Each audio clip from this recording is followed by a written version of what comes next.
Jing sukum kawa ngalamat hamensi hajing engayeng nangkuslay jing suk kamensi dajing ngalahun kamen simbang utray la soy tan ino jinjaru kiban ngam ting ngayaine baru tray Jisun nang penen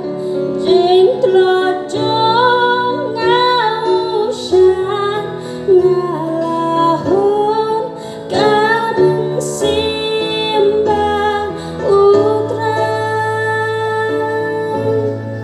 ngalahun kamen ngalahun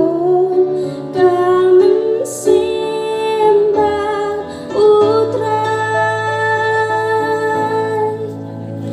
pocong ngaubah ujing nendom naong poparo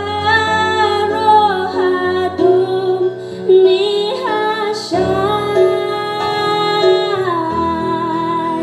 yunong papungah usyaya hadingna ngalahun kamen simbang utray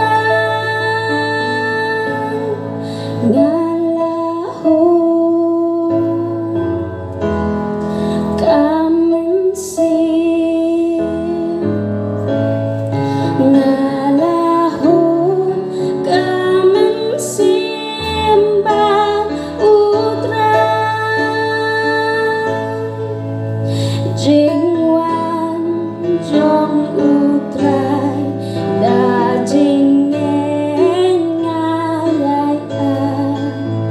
lopar benglong len di pernay